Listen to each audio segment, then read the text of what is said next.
Ancora un buongiorno a tutti voi, ben trovati a questo appuntamento in diretta con A Voi la Linea. Questa mattina la Regione ha presentato il calendario con la programmazione degli incentivi alle imprese, mettendo quindi nero su bianco le tappe dei bandi per i prossimi 15 mesi per gli imprenditori dei diversi settori economici. Sul piatto ci sono oltre 200 milioni di euro tra risorse regionali, statali e fondi comunitari. Allora, per i dettagli sentiamo Daniele Micheluz. Buongiorno, siamo nella sede della Regione a Udine in compagnia dell'assessore regionale alle attività produttive Sergio Emidiovini, perché oggi avete presentato un importante calendario sugli incentivi e i bandi per le imprese, insomma un evento atteso, e lo dimostra anche il fatto che c'erano tantissime aziende collegate. Ecco, di che cosa si tratta e perché avete scelto questa modalità? Beh, partirei proprio da lì, da quello che lei ha appena detto: 380 imprese del Friuli Venezia Giulia collegate a questo importante appuntamento. Un appuntamento che, credetemi, nel mondo dell'imprenditoria privata è abbastanza semplice: programmazione, budgetizzazione. Non lo è a livello della pubblica amministrazione spesso. Quello che io ho chiesto è la possibilità di programmare da qui ai prossimi 14 mesi quelli che sono gli interventi che la Regione metterà a disposizione delle nostre imprese. Guardate, soldi per grazia di Dio ne abbiamo. Vi do un dato: io parto con una dotazione, non abbiamo ancora chiuso la legge di stabilità, quindi ad oggi ho comunque una dotazione pari a quella che ho a disposizione a stabilità conclusa del 21. Avremo una programmazione comunitaria 22-27 che porterà circa 125 milioni di euro a disposizione della nostra direzione. Ma poi ci aggiungo un'altra cosa: ci sono a disposizione 15,5 milioni di euro da fondi governativi che verranno ulteriormente iniettati nelle tasche degli imprenditori della nostra regione colpiti dalla pandemia Covid-19. Quindi insomma quello che ci era stato chiesto e ci viene chiesto costantemente dalle imprese è semplificate. Lo stiamo facendo con determinazione. Io sto chiedendo ai miei dirigenti di rendere testi leggibili, testi applicabili e soprattutto mettere le risorse nelle tasche degli imprenditori con tempi umani. E due, possiamo programmare? Con l'appuntamento di oggi diamo la possibilità agli imprenditori di programmare quelli che saranno gli interventi da qui ai prossimi 14 mesi. Assessore, inoltre con l'Agenzia Sviluppo Impresa avete messo a disposizione un front office per le imprese che possono sempre trovare qualcuno a disposizione che possa spiegare quelli che sono questi incentivi. Ma anche lì abbiamo voluto rispondere a un'esigenza concreta del mondo dell'economia della nostra regione. Guardate, noi siamo stati abituati prima di agire, a ascoltare per capire quelli che sono i desiderata reali. E uno dei desiderata era quello di mettere a disposizione un unico front office. Fino a prima della nostra legislatura, insomma, gli imprenditori, se avevano dei problemi, venivano sbattuti da un ufficio all'altro, dovevano Udine, Trieste, Udine, Pordenone, Gorizia, insomma una via crucis che portava via tempo, di conseguenza denaro agli imprenditori. Noi abbiamo creato questa importante agenzia in grado di mettere a disposizione uno staff qualificato in un'unica struttura, in grado quindi di far risparmiare tempo e di dare risposte importanti agli imprenditori. E poi oltre alla semplificazione anche la tecnologia, perché è tutto online, insomma oggi bisogna fare... Beh, ragazzi, siamo nel 2022 oramai, quindi quando io vedo una regione come il Friuli Venezia Giulia, che magari in certe occasioni lavora spesso ancora con la carta, penna e carta, insomma qualche quesito me lo porrei, quindi stiamo spingendo anche su una forte digitalizzazione, una forte innovazione del sistema. Come diceva lei, è una novità molto attesa e c'è anche la possibilità appunto di andare a vedere, cosa che non succedeva prima, insomma in questi 14 mesi, quali sono i canali, insomma, per tutti i settori delle attività produttive praticamente. Per tutti i settori: industria, commercio, artigianato, mondo della cooperazione, turismo. Ecco, per trimestri verranno evidenziati i bandi che usciranno, quando usciranno l'oggetto, la dotazione. Questo permetterà, come l'ho detto prima, agli imprenditori di programmare le proprie attività, le proprie esigenze, insomma. Quindi un passo avanti importante, decisivo secondo me, per creare questo forte rapporto d'unione tra le istituzioni, in questo caso la Regione Friuli Venezia Giulia, e il mondo dell'economia reale, chi produce. Ecco, è anche un'occasione da non farsi sfuggire, perché molto spesso, come diceva lei, si sa che ci sono questi bandi ma non si sa quando e si rischia magari di arrivare tardi. No, questo era il problema era proprio questo, che al di là di una piccola fetta dei soliti noti che sapevano bene, forse anche in anticipo quando uscivano i bandi, la stragrande maggioranza dei nostri imprenditori non aveva contezza di un tanto, quindi rischia di arrivare lunghissimo, di non poter presentare progettualità, di non poter accedere alle risorse. Con oggi la musica cambia. Grazie allora all'assessore Sergio Emidiobini, è tutto, a voi la linea. Grazie a Daniele Micheluzza. Andiamo a Trieste, dove il climatologo premio Nobel Fabrizio Giorgi è stato ospite del convegno COP26 da Glasgow al Friuli Venezia Giulia, gli effetti del cambiamento climatico sul nostro mare. Assessore Scoccimarro, oggi si parla di cambiamento climatico e di ambiente, temi sui quali la Regione è fortemente impegnata. Sì, c'è una forte sensibilità da parte di questa Giunta. Oggi nella sede di rappresentanza della Regione con il premio Nobel professor Giorgi andiamo a parlare di clima e di ambiente, ovviamente, e di quelle che sono le nostre iniziative, soprattutto i passi che stiamo facendo dal Sea Summit che è iniziato quest'estate in Barcolana per arrivare al grande evento dei Stati Generali dell'Ambiente che avverranno proprio in questa sede nell'autunno del 2022 e sono propedeutici a un documento importante, la Carta di Trieste, che andrà a fare i compiti a casa ai paesi della metà dell'Europa e alle regioni che insistono in quest'area per quello che sarà il futuro ambientale dei prossimi decenni. Quindi un appuntamento che va nel solco di questi impegni molto ambiziosi da parte della Regione. Professor Giorgi, quali cambiamenti dobbiamo aspettarci sul clima del nostro mare nei prossimi anni? I cambiamenti sono quelli che si osservano un po' dappertutto, c'è un aumento di questi eventi meteoclimatici molto intensi. Un tipico esempio è quello che è successo in Sicilia quest'anno con questo famoso Medicane, quindi diciamo perturbazioni sempre più intense, un aumento del livello del mare, il livello del mare è già aumentato di circa 20 centimetri dall'inizio del secolo scorso e potrebbe aumentare fino ancora ad 1 metro negli scenari più estremi. E poi uno scioglimento dei maggiori ghiacciai alpini, soprattutto quelli del Friuli Venezia Giulia, che già sono di per sé piccoli e sono veramente a rischio di scomparire. Che cosa bisogna fare concretamente e che cosa può fare, oltre alla società, ogni individuo per cercare di fermare il cambiamento climatico? Ma diciamo che l'unica cosa è diminuire le emissioni di gas serra.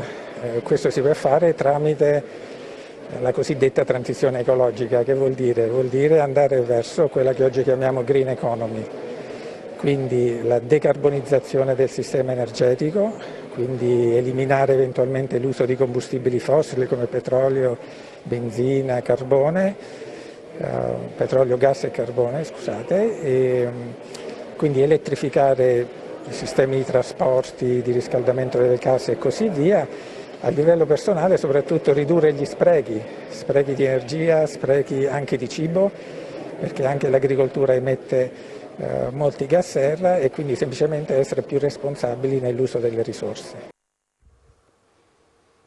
Il calendario dei Vigili del Fuoco di Pordenone avrà uno scopo benefico. I fondi raccolti saranno infatti destinati all'associazione Scricciolo Onlus che si occupa di bambini nati prematuri. I fondi raccolti grazie alle offerte per il calendario 2022 dei Vigili del Fuoco di Pordenone andranno a supportare l'attività dell'associazione Scricciolo, attiva in regione dal 2007 e punto d'aiuto per i genitori di bambini nati prematuri. Questa è la scelta fatta dal comando di Pordenone in collaborazione con l'associazione Vigili del Fuoco. Il calendario è ad offerta libera, non ha un prezzo fisso. Grazie agli sponsor siamo riusciti a coprire tutti i costi di produzione e quindi ognuno potrà offrire quello che ritiene più opportuno per aiutare noi e questa associazione è molto importante. L'idea è nata dalla storia vissuta da un collega e dalla moglie la cui bambina è nata prematura. Olivia è nata a 30 settimane sotto il chilo e la nostra permanenza a Trieste è stata di circa 2 mesi Fortunatamente lei è una bambina molto fortunata che è riuscita a crescere e non avere grosse difficoltà. C'è un progetto che si chiama Follow Up Esteso e si spera di riuscire a prendere abbastanza fondi per poterlo portare avanti. Prevede delle visite oltre al programma, diciamo, post ricovero fino ai 3 anni, anche di 2 incontri nell'età prescolare. Il calendario benefico racconta in 12 scatti in bianco e nero, con i pompieri a colori, l'attività dei Vigili del Fuoco pordenonesi. Anche quest'anno abbiamo implementato il nostro calendario, non potevamo fare altrimenti, è un appuntamento ormai che da diversi anni portiamo a termine e penso che sia, diciamo, un completamento al nostro lavoro. Ci fermiamo per una pausa, tra poco torniamo con la seconda parte di A voi la linea.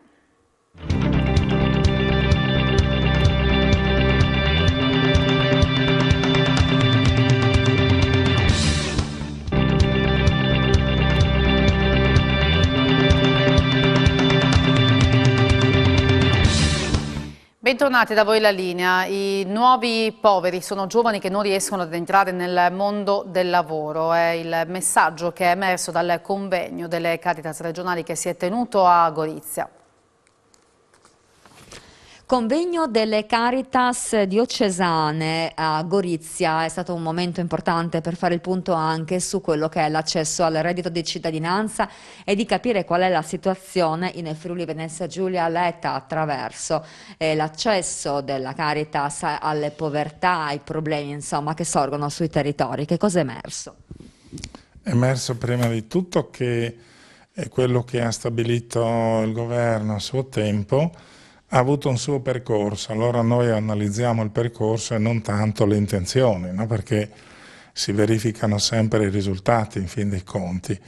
Allora il risultato più importante è stato questo, che 1.138.000 nuclei familiari hanno usufruito del reddito di cittadinanza.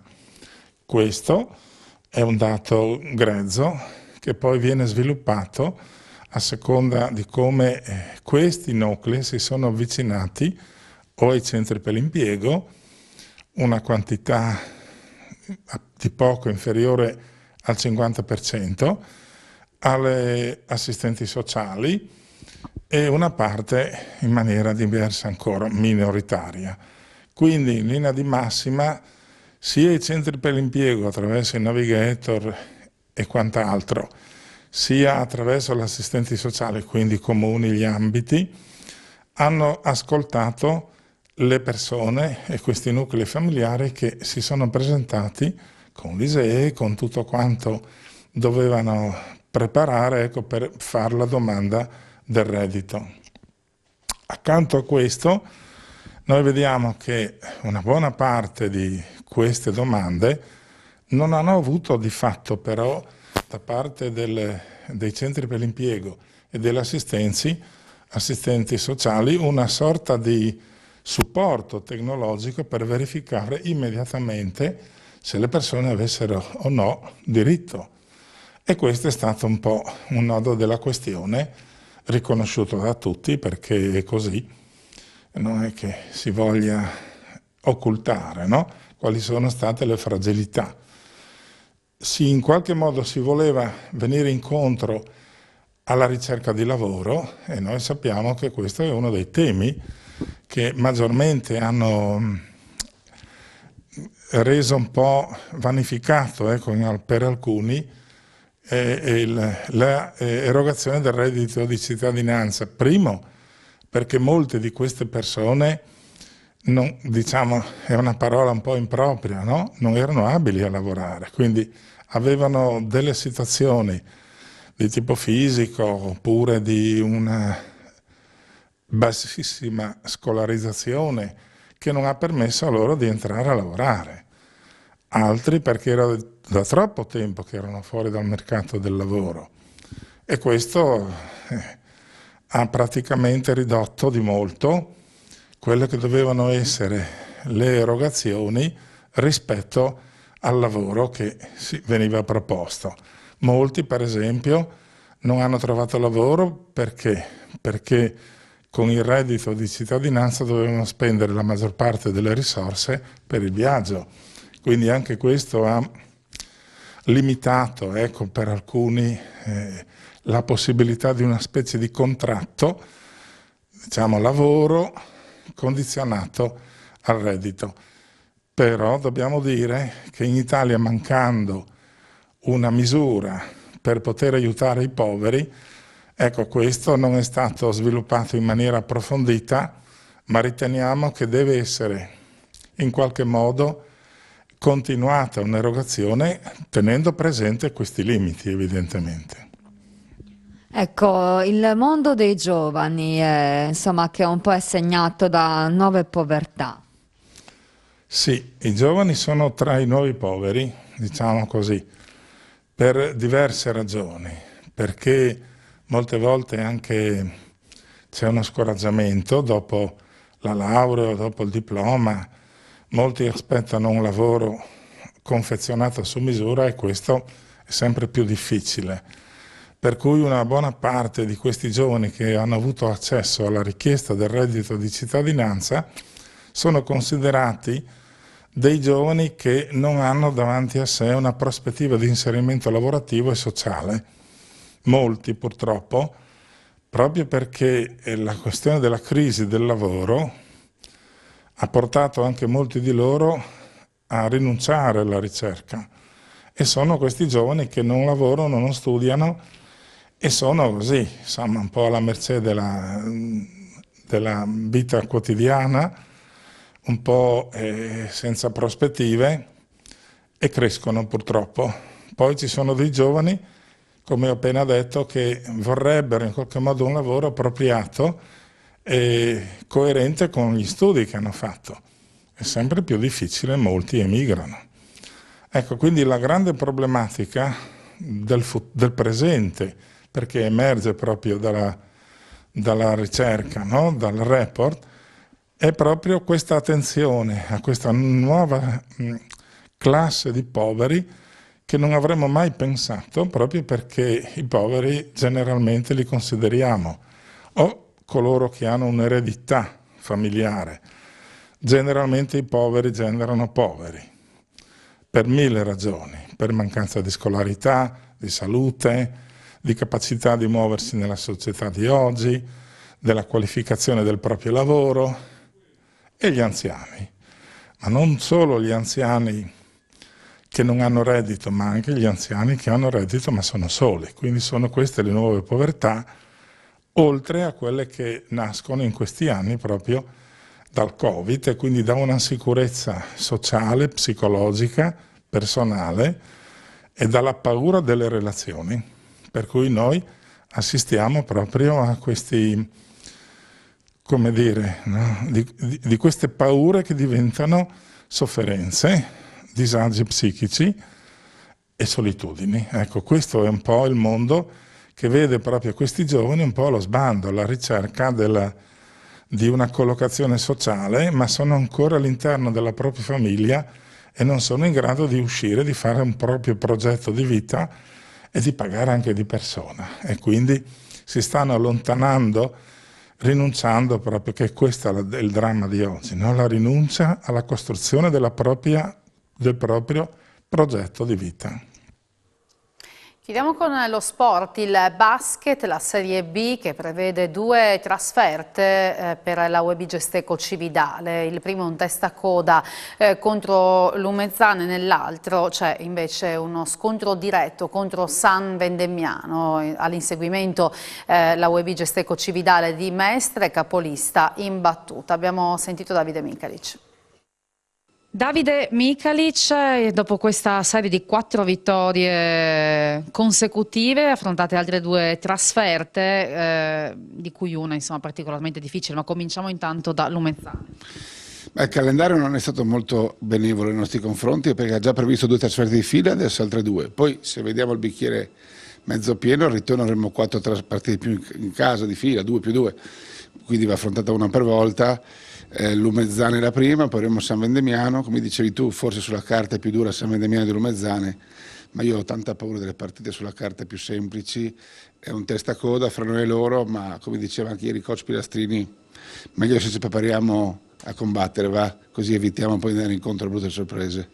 Questa sembra essere un po' una costante quest'anno di tanti avversari indecifrabili, che, insomma, almeno in questa fase iniziale, no? Da collocare a livello di rapporti di forza. È verissimo e credo che si saprà qualcosa di più solo in primavera, quando la classifica poi avrà una connotazione quasi definitiva e quando si comincerà a giocare per i ranking playoff, quando i valori saranno bene evidenziati. Adesso è ancora un work in progress, ancora fa la differenza anche l'entusiasmo molto. Quindi io Lumezzane non li conosco, però sono convinto che ci faranno soffrire. Poi sai, noi siamo andati a Jesolo, abbiamo vinto facile, la partita dominata, poi Jesolo va e vince fuori casa la partita dopo, quindi ogni partita fa storia a sé. È chiaro che dipende molto da noi, cioè se noi affrontiamo la partita concentrati, tirati a bolla, credo che abbiamo buone possibilità di vincere. Metà settimana, quindi un punto su come state lavorando? Ma meglio, devo dire, ieri anche Pila mi diceva è andato a lavorare così perché li abbiamo tutti a disposizione, quindi si allenano a pieno regime, poi una squadra che ci dà dentro molto. Devo dire che sotto l'aspetto medico-sanitario siamo quasi a posto. Il peggio è passato, però insomma, poi dopo ogni giorno può capitare qualcosa, però rispetto alla clamorosa emergenza post Supercoppa, dove ci siamo trovati con mezza squadra fuori causa, abbiamo retto bene l'urto, abbiamo perso solo una partita per fortuna e adesso insomma credo che se non avremo altre sfortune possiamo giocarcela bene. La classifica dice che c'è una Mestre imbattuta in testa, te l'aspettavi lì? Era così o cioè che squadra è? Hanno fatto investimenti. Mestre è una piazza storica, un po' offuscata questi anni dallo sbarco della Reyer dall'isola alla terraferma, perché la Reyer rimane la squadra di Venezia traslocata a Mestre, però Mestre ha un suo humus importante e stanno provando a salire. Quest'estate hanno trovato un nuovo sponsor, hanno costruito una squadra, un roster all'altezza e insomma sono lì, però è presto ancora, è presto. Sicuramente loro saranno, lo scorso anno si sono salvati i play-out e quest'anno saranno protagonisti, poi per capire quanto sono protagonisti vedremo, credo che sarà importante anche lo scontro diretto fra loro e noi. Per oggi è tutto, a voi la linea torna domani sempre alle 12:45, buon pomeriggio.